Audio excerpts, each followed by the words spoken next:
Subscribe करें हमारे YouTube channel साधना gold को और पाएं वीडियो सबसे पहले। और हाँ, बेल आइकन दबाना ना भूलें। संसार से संबंध जो है वो बुद्धि से करना, पर परमात्मा से संबंध जो है वो मन से करना।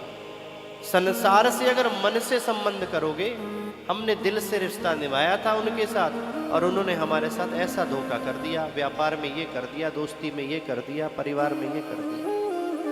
तो सांसारिक रिश्तों को बुद्धि से निभाओ और परमात्मा के साथ जो संबंध है उसे मन से निभाओ।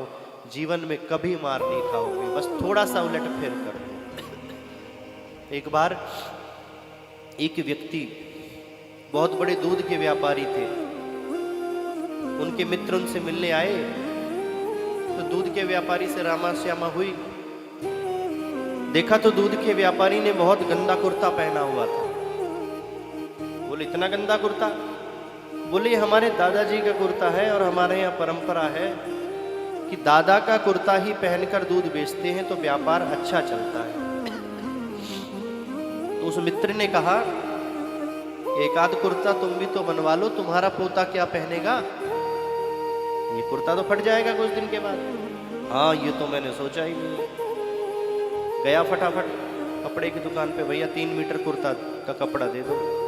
उसने स्केल लगाया, 1 2 3 कैंची मारी, 2 मिनट भी नहीं लगे, लो जी 2000 रुपये हो गए। मैं किस चीज के? बोले 3 मीटर कपड़े के।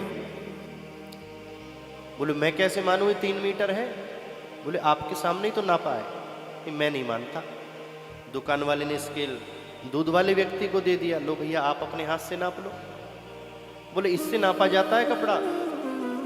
बोले तुम्हारे यहाँ क्या किसी और चीज से नापा जाता है?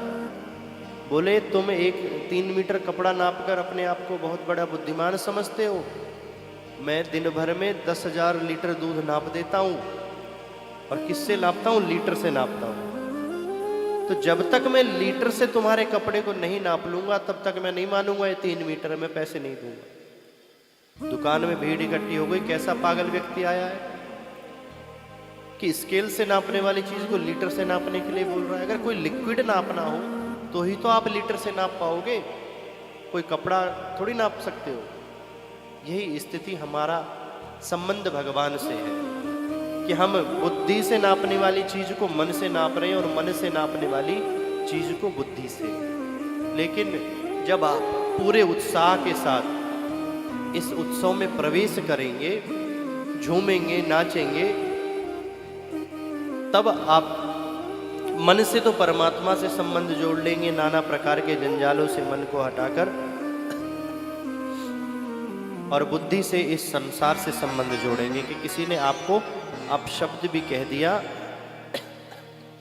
तो भी आप बुरा नहीं माने। कभी विचार किया है कि हमारा संसार में आने का उद्देश्य क्या है? क्या सत्य है संसार में, बताओ? कोई कह रहा है कि परिवार सत्य है, कोई कह रहा है व्यापार सत्य है, कोई कह रहा है धन दौलत सत्य है। लेकिन मैं बताऊं क्या सत्य है? वो भी सत्य नहीं है जो मैं बता रहा हूं।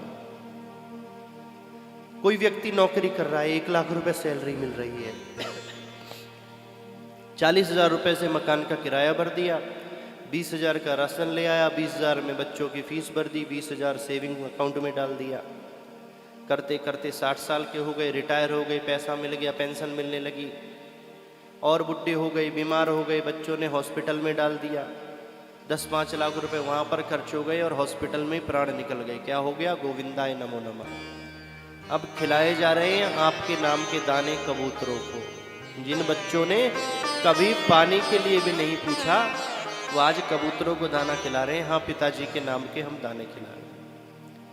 जब जीते जी उन्होंने आपको पानी नहीं पिलाया तो मरने के बाद जो वो कबूतरों को दाना खिलाएंगे उससे आपका पेट भर जाएगा क्या? बताओ। जो मैंने 1 मिनट में उदाहरण दिया, यही तो है जीवन, या इससे ज्यादा भी कुछ है? बताओ। जन्म लिया, पढ़े लिखे, नौकरी कमाई, बुढ़े हो गए, बीमार हुए, 1-2 साल खाट पे पड़े रहे, मर गए। कोई उससे पहले भी चला जाता है। तो फिर सत्य क्या है? सत्य ये है कि अपने जीवन में जितने भी कर्म करो, हर कर्म आप सोच समझ कर करो, विचार करके करो। जिसे अपना मानकर बैठे हो, यही आपके दुखों का मूल कारण है। देखो, वृंदावन में ऐसे ऐसे संत हैं कि कोई जज की पोस्ट पर थे, कोई डीएसपी की पोस्ट पे थे, एक दो तो अभी जॉब छोड़कर आए हैं, बिल्कुल लेटेस्ट में, पिछले साल ही। डीएसपी साहब, कितना अच्छा पद था, कितनी अच्छी प्रतिष्ठा थी, कितना अच्छा परिवार था, लेकिन उन्होंने ये संपदा, ये सब परिवार किसकी मानी? परमात्मा की मानी।